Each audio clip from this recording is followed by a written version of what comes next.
ଦୀର୍ଘ ଦିନ ଧରି ରୁଷିଆ ଏବଂ ୟୁକ୍ରେନ ମଧ୍ୟରେ ଏକ ଯୁଦ୍ଧ ଚାଲିଛି, ଯାହାଦ୍ୱାରା ୟୁକ୍ରେନର ରାଜକୋଷ ଉପରେ ସିଧାସଳଖ ପ୍ରଭାବ ପଡ଼ିଛି।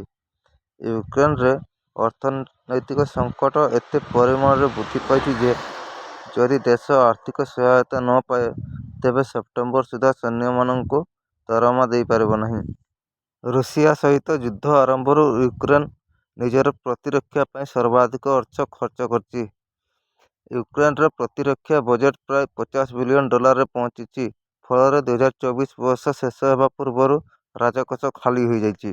ୟୁକ୍ରେନକୁ ପ୍ରାୟ $60 ବିଲିୟନ ଆବଶ୍ୟକ, ଯାହାଦ୍ୱାରା ସୈନିକମାନଙ୍କୁ ଦରମା ପ୍ରଦାନ କରାଯାଇପାରିବ।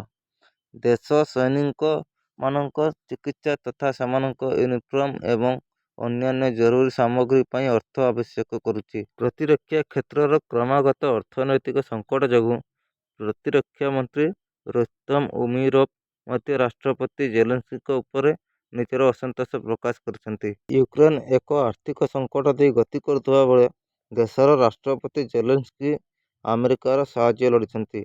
ଜର୍ମାନୀର ରାମଷ୍ଟାଇନ ବେସ୍‌ରେ ୟୁକ୍ରେନ ପ୍ରତିରକ୍ଷା ଯୋଗାଯୋଗ ଗୋଷ୍ଠୀର ଏକ ବୈଠକ ଅନୁଷ୍ଠିତ ହୋଇଥିଲା, ଯେଉଁଥିରେ ୟୁକ୍ରେନ, ଆମେରିକା ସମେତ ଅନେକ ଦେଶ ଅଂଶଗ୍ରହଣ କରିଥିଲେ।